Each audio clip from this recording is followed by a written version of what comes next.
तहरीके अदम एतमाद बहुत बड़ा मामला है और इस मामले के हवाले से अपोजिशन ने अपने आप को ग्रैंड अपोजिशन होने का ऐलान करते हुए यह बताया है कि हम तहरीके अदम एतमाद लेने जा रहे हैं। अब उसकी उसूली तारीख का फैसला अभी तक नहीं हुआ, इसके बावजूद राब्तों में तेजी कर दी गई है, सियासी राब्ते बढ़ा दिए गए हैं। आज शहबाज शरीफ साहब ने चौधरी बरादरान से उनके घर जाकर मुलाकात की है। बड़ी सेंसेशनल किस्म की फुटेज है, अगर हम दिखाएं तो परवेज इलाही साहब मौजूद हैं, उनके साथ चौधरी शुजात हुसैन साहब मौजूद हैं, पीएमएलएन की सीनियर लीडरशिप मौजूद है। 3 अदवार में यह मुलाकात हुई है। पहले दौर में सारी लीडरशिप बैठी हुई थी, दूसरे दौर के अंदर सिर्फ 3 एक मोतबर शख्सियात बैठी और आखिरी दौर के अंदर यह डिसाइड करना बाकी था कि आखिर करना क्या है, यानी इत्तेहादियों को तोड़ना है तो कैसे तोड़ना है।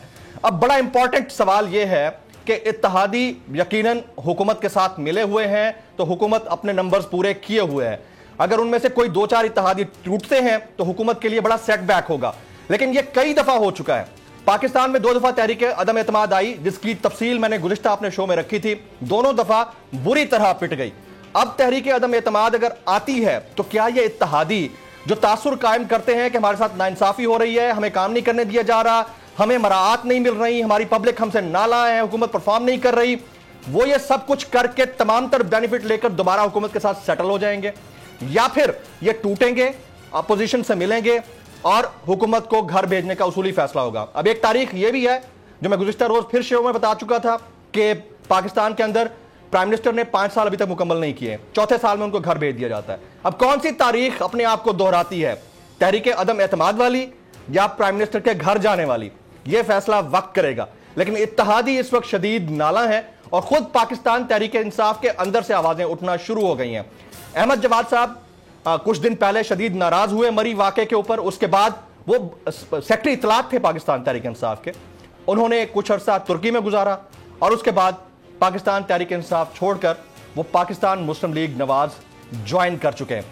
आज के मैं अपने मौजूद मेहमानों का तारुफ करा देता हूं। हमारे साथ मौजूद हैं जनाब अहमद जवाद साहब, अब मैं इन्हें साबिक सेक्रेटरी इत्तलात पाकिस्तान तहरीक इंसाफ कहूं या मुस्लिम लीग नवाज के सीनियर रहनुमा कहूं, जो भी है, बहरहाल फैक्ट्स यही हैं। उसके बाद हमारे दूसरे मौजूद मेहमान हैं जनाब जमशेद इकबाल चीमा साहब, किसी तारुफ के मोहताज नहीं है, आप सीनियर रहनुमा पाकिस्तान तहरीक इंसाफ से लाहौर से हमें ज्वाइन कर रहे हैं। मोहतरमा सायरा बानो साहिबा, GDA से आपका ताल्लुक है, आप हुकूमती इत्तेहादी हैं, बड़ी इंपॉर्टेंट कोalition पार्टनर्स में से एक हैं, वो हमारे साथ जुड़ी हुई हैं, उनके भी अपने ग्रीवेंसेस होंगे। मीर सरफराज बुगटी साहब थोड़ी देर में हमें टेलीफोन पे ज्वाइन करेंगे, उनसे भी हम जानेंगे कि वो बार बार सेनेट के अंदर जो वॉकआउट कर रहे हैं, क्या उनकी मांगें पूरी होने जा रही हैं या उनके साथ भी जो मसाइल हैं वो मजीद बढ़ने आने वाले दिनों में। अहमद जवाद साहब, सबसे पहला सवाल आपसे, क्या रीजन बनी कि पाकिस्तान मुस्लिम लीग नवाज ही क्यों, यानी पीटीआई के मंशूर को सारा आपने इतना बड़ा डेंट पहुंचाया जितना पीटीआई ने अपने आप को नहीं पहुंचाया होगा? नहीं, पीटीआई को तो खुद पीटीआई ने सबसे ज़्यादा हमेशा नुकसान पहुंचाया है और इस बात को तो इमरान खान साहब अपनी मीटिंग्स में भी इसका एतराफ़ करते थे। सिर्फ एक एतराफ़ नहीं, वो करते थे कि वो पीटीआई कहते थे, जबकि मैं ये कहता हूँ कि पीटीआई को खुद इमरान खान ने सबसे ज़्यादा नुकसान पहुँचाया। आपका सवाल कि पाकिस्तान मुस्लिम लीग नून क्यों देखिए, मैं एक सियासी जो एवोल्यूशन ऑफ थॉट्स होता है, वो मेरा ख्याल है कि हमारे लिए कोई भी सियासत में अगर सबसे बेहतरीन एग्जांपल है तो वो कायद-ए-आज़म की। कायद-ए-आज़म ने कांग्रेस ज्वाइन की, एक ऑब्जेक्टिव था, एक मकसद था, लेकिन एक स्टेज आई कि जहाँ पे उनके सामने ये क्लियर हो गया कि जिस मकसद के लिए उन्होंने कांग्रेस ज्वाइन की थी वो नहीं हासिल हो सकता और वो पाकिस्तान मुस्लिम लीग में आ गए और उन्होंने पाकिस्तान की बुनियाद रखी। ये मिसाल देने का सिर्फ वाहिद ये मकसद है कि सियासत के अंदर जो लोग सोच सकते हैं, समझ सकते हैं, उनका एवोल्यूशन ऑफ थॉट्स जो है वो जारी रहता है।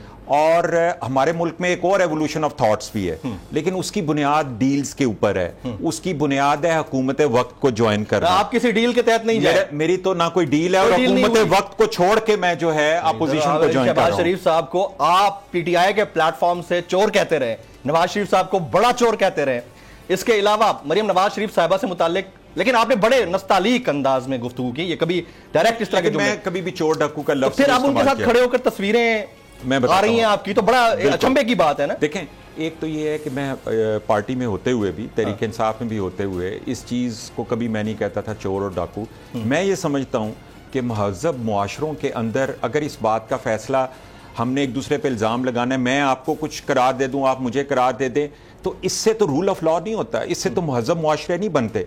मुहज़्ज़म मुआशरों में रूल ऑफ लॉ यानी कि एक प्रोसेस के तहत आप कहते हैं ये कन्विक्टेड है और ये कन्विक्टेड नहीं है, ये चोर है ये नहीं है, लेकिन इसका फैसला जो है वो जिस तरीके से तहरीक इंसाफ या इमरान खान ने as a leader of Tehreek Insaf जो कौम को एक चोर डाकू का 18 साल तक एक नैरेटिव दिया जिसकी बुनियाद पे हम हुकूमत में आए, हुकूमत में आने के बाद हमारा ये नैरेटिव खत्म हो जाना चाहिए था।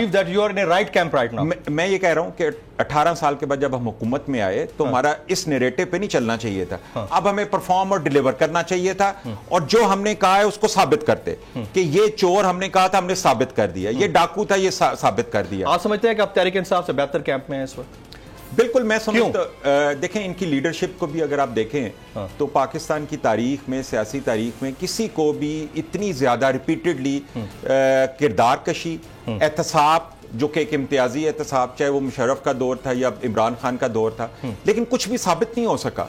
सिर्फ एक परसेप्शन के तहत एक किरदार कशी करके आपने इनके बारे में नैरेटिव जो था वो पॉलिटिकल था, और ये जो किरदार कुशी हुई है पॉलिटिकल किरदार कुशी, ये विक्टिमाइज किया गया है, रिपीटेडली किया गया है। इस मुल्क में आज मोटरवेज, फ्लाईओवर्स, अंडरपासेस, रोड्स, ये विजन जो है ये तो नवाज शरीफ ने दिया, आज 30 साल के बाद सब उसको ओन कर रहे हैं। मेट्रो एक पब्लिक ट्रांसपोर्ट का कॉन्सेप्ट नवाज शरीफ ने दिया।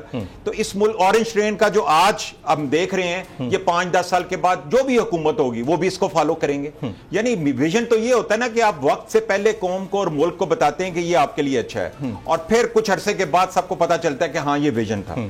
तो ये तो हमारी एक हिस्ट्री है कि इस मुल्क में डेवलपमेंट के सब बड़े प्रोजेक्ट जो हैं वो आज से 15 साल 20 साल पहले जो लीडरशिप लेके आई, जिन्होंने आप पीटीआई में किसे ठहराते हैं? देखिए, मैं तो इसमें एक पार्टी के अंदर जो भी माहौल होता है, जो भी उसके अंदर कल्चर होता है, उसकी जिम्मेदारी उसके लीडर के ऊपर होती है। वो अपने कंडक्ट से, खान साहब आपकी नजर में खान साहब रिस्पांसिबल है, वो इस अपने कंडक्ट से अपनी टीम को इंस्पायर करते हैं कि आपने किस तरीके से अपने आप को कंडक्ट करना है। ने आपको सेनेटर बनाना है या आपको एमएनए की टिकट देनी है? ये तय हुआ है नहीं हुआ? जमील, मैंने आपको थोड़ी देर पहले कुछ तो बताएं। नहीं, लेकिन थोड़ी देर पहले मैंने आपसे क्या कहा था कि मेरा फर्क सिर्फ यही है कि मैं किसी डील के तहत जो है एक पार्टी से दूसरी पार्टी में नहीं हुई आपकी, नहीं कोई ऐसी, मैं सिर्फ एक मकसद है मेरा, और जिस मकसद को मैं यहां हासिल नहीं कर सका उसको वहां हासिल करने की कोशिश करूंगा। मकसद ये है कि पाकिस्तान के अंदर सियासी इस्तेकाम आए, जो कि इस वक्त पाकिस्तान की सालमियत के लिए बहुत बड़ा खतरा बन चुका हुआ है। मकसद ये है कि एक आम आदमी की जिंदगी में कोई चेंज आए। मकसद ये है कि तुर्की की तरह पाकिस्तान के अंदर भी डेवलपमेंट हो, इंफ्रास्ट्रक्चर बने, और एक कंटिन्यूअस एक सस्टेनेबल जो है एक कॉन्सेप्ट बने। समझते हैं कि नवाज शरीफ और वो मैं समझता हूं कि बेस्ट ऑप्शन जो है वो यही। राइट। जमशेद इकबाल चीमा साहब, जनाब आपके पौधे के ऊपर से, दरख्त के ऊपर से आपके अपने परिंदे फुर फुर करके दूसरी तरफ जा रहे हैं, इत्तेहादी भी टूट रहे हैं। Such an unfortunate state of affairs sir, ऐसा क्या हो गया है? देखिए, पहली बात तो ये कि कोई इत्तेहादी नहीं टूट रहा, सारे इत्तेहादी इधर हैं। और अगर तो तहरीक अदम-ए-एतमाद पेश कर दी तो उस दिन आप कहना कि इत्तेहादी टूट गए हैं, ये टूटने का इम्कान है। अगर तहरीक अदम-ए-एतमाद पेश नहीं होती तो फिर इसका मतलब है कोई भी टूट। सर, आपके अपने लोग टूट रहे हैं, इत्तेहादी तो बाद की बात है। हमने देखें, हमारे अपने लोग जो हैं ये छोड़ दें इस बात को ना, अब यहाँ बैठे हुए अच्छा नहीं लगता, बंदा बुरा लगता है कि अगर आपका करैक्टर ये हो कि अचानक कि आपको आपकी तंजीम साजी में आपकी जगह ना बने और आप बाहर निकल कोई और बात कर दें, तो ये बिल्कुल आप गैर अहम हो, किसी अहम जगह लगा दिया जाए और आप अचानक आपको पोजीशन वापस ली जाए और आप दूसरी तरफ, ये तो बिल्कुल ही मैं समझता हूँ कि ये तो कोई करैक्टर ही नहीं है। सब्सक्राइब करें और बेल दबाएं ताकि कोई खबर रह न जाए।